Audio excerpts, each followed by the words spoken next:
sideline. And those can't happen unless you do a great job of preparation during the week. And, I think it was a little bit of holding our breath. And like Todd said, let's let it go, man. Let's go play. And Jamal's interception and then Mike's interception, just, knocking it in for touchdowns. And then it was our game, and really, really proud of the guys, the way they did respond offensively and defensively.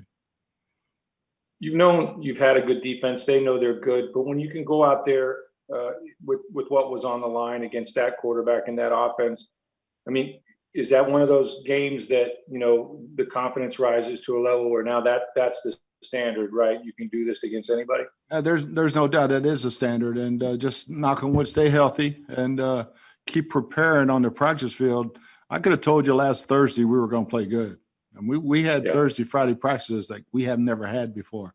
We've had great practices, but there was something special in the air on Thursday and Friday's practice. And it's like, all right, what are we going to do this week? Our message is let's make sure we're doing the same thing every single day this week. Right. Thanks. Next question will be from Greg Allman.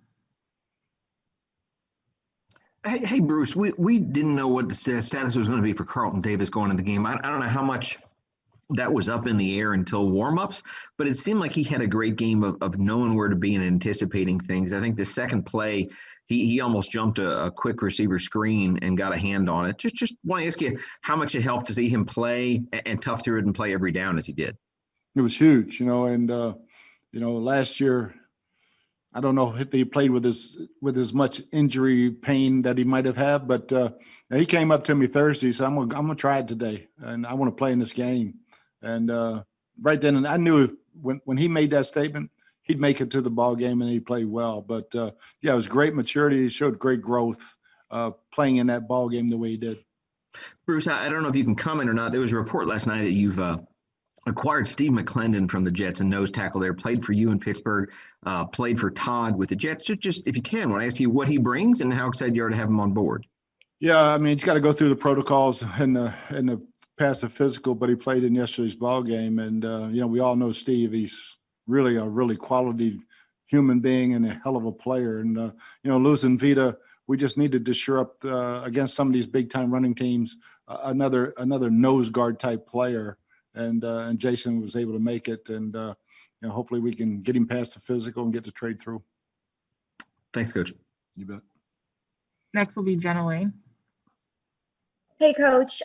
You mentioned the coaching that was done on the sidelines. Not just from a technical aspect, but to go out there and give up that 25-yard run there. I know the Packers, you guys are getting them in third and long situations, but they were still converting.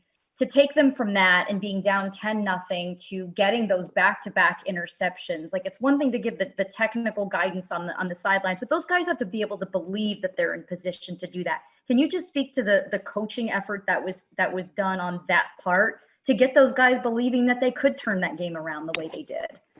Well, I think they knew it coming in. It was just a matter of letting loose and not being afraid to make a mistake. And just go play. Todd did a great job. The whole coaching staff was over there, talking to them about just turn it loose. And they did. I thought, Jamel's play was huge in the ball game, as was Mike's. And Carlton was the one that really stripped it and got the ball up in the air. So it's just play like we're capable of playing and don't play.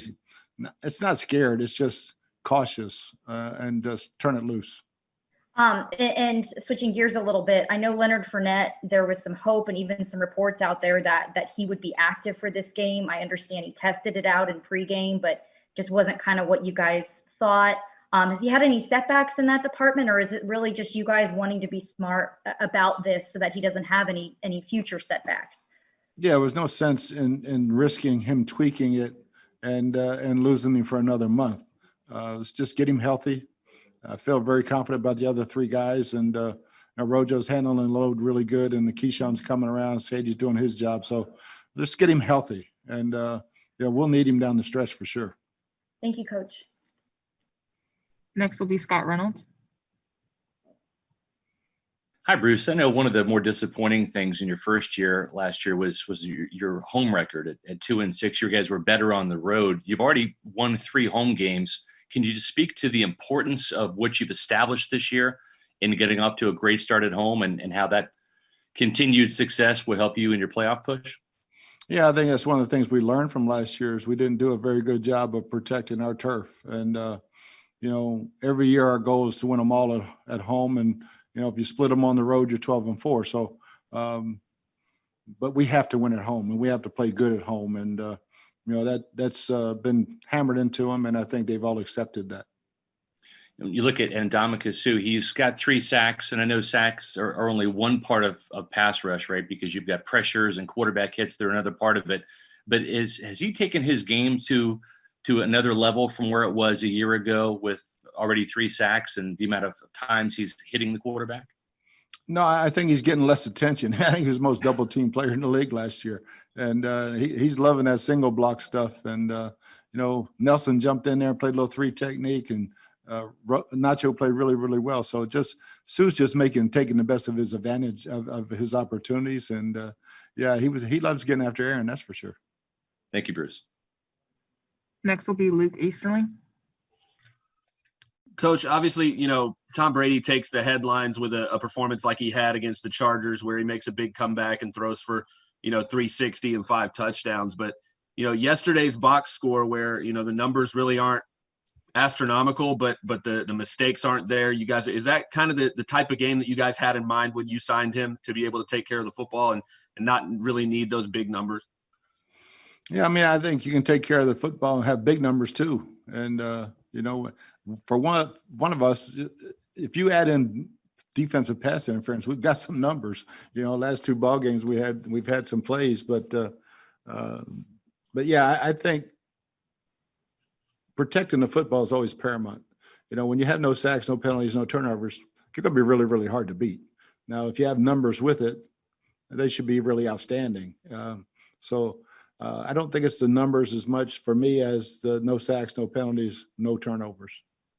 And I know that, your receivers might not have been fully healthy, but to have them all out there, particularly Chris Godwin, how much does his presence and all the different things he does at such a high level open up the offense for the other receivers, open up the offense in terms of what you can call and all of that?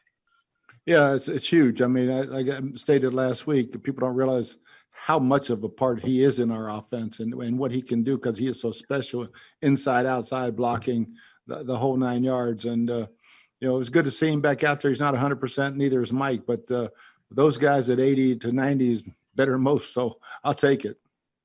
Thanks, Bruce. Next will be Rick Stroud. Which we talked a little bit yesterday about, Gronk's performance. First of all, how much is he gutting through that shoulder? What dictated him getting the ball more? I know you ran a tight end screen. You did some things to sort of feature him a little bit. Yeah, we should have blocked that screen a little bit better, and he might have got more yards. But no, it's he had a big screen and up in Chicago, so it's always when he's blocking. We're always looking to see if that play is available. But really, it's the coverage. The coverage dictates, and Tom made some great throws on crossing routes. The one was right in front of me, and it's just a matter of spreading the ball around to who's open. And that's a big target in the middle of the field. So, for him to continue to play like that, it will be huge for us. Next will be Jenna Lane.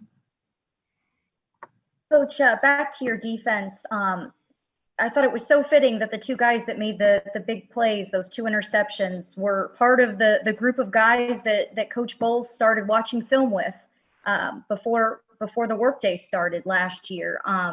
Can you just speak to just his willingness to help those guys? I don't know of a lot of, maybe it is more common than I know, but I don't know of a lot of former head coaches that would take the time to do that. Can you just speak to the hands-on work that he has done with those guys to get them where they need to be? Yeah, Todd's one of those guys. He's here at 4:30, and Dean's here at 5. So there's guys coming in the door to sit down and watch film with him every single day, and that's your job, Todd does a great job. He's a great communicator. He's a great teacher. So to have those guys with smaller groups, 1, 2, 3, maybe, in the room with just him and teaching them what to look for. And I think it's really, really helped their growth as players and their confidence too. How many coaches, defensive coordinators are doing that type of thing, you think, on a daily basis? I mean, he seems so hands-on with them. I think you'd be surprised how many do it. I mean, if players want to do it, the players want to meet, coaches will meet with them. Next will be Sarah Walsh. Hey, Coach, you sort of touched on this last week at the end of the week about Tom, working with whatever puzzle pieces he has in terms of not having guys healthy during the week at practice. Can you just speak again to the fact, I think when he hit Gronk, it's like 8 different guys now that he's hit for a touchdown this year, and being on a new team, just what that speaks to and him being able to do that? Yeah, just great preparation, great work on the field, and trusting his guys. And, the touchdown to Tyler was the 4th read in the play. I mean, they dropped 8. They had everything on the front side covered, and Tyler ran a great route. We've had that play for 10 years. I don't know if we've ever thrown it back there, but Tom slipped up because of 3-man rush, and Tyler ran a great route, and he trusted him. I think just building trust with those young guys. He's always had it in Gronk. We got the great matchup we were looking for, so he made a good ball to Gronk and make the catch. But I think it's just trusting those young guys to continue to grow. Thanks, Coach. Mm-hmm. We have time for a couple more. First, we'll go to Greg Allman. Hey, Bruce, the first play after you guys took the lead yesterday, they got a chunk play like 20 yards downfield, and you guys challenged it and got it reversed, and it kind of helped kill any momentum they had. Who, if you don't mind, who's your eye in the sky? Who saw that? Who told you to throw the flag? John Van Dam. Last year I had Larry Rose up there, but John, he's my eyes in the press box and does a heck of a job with it. I had some doubt when I saw it on the Jumbotron early, and he confirmed it, and it was we got lucky and got the challenge in. Thanks, Bruce. Last question will come from Scott Reynolds. Hey, Bruce, we saw Joe Hagan there as an extra blocker. How much did he help your running game? I know you're down some of your blocking tight ends with O.J. Howard and Anthony Auclair. Oh, Joe did a great job. Yeah, he graded up really, really high, and we'll continue to use that package and until Anthony comes back. But I was really, really happy for Joe. He did a really, really good job. Great. Thanks, Coach. That's all we have time for. Thanks, guys.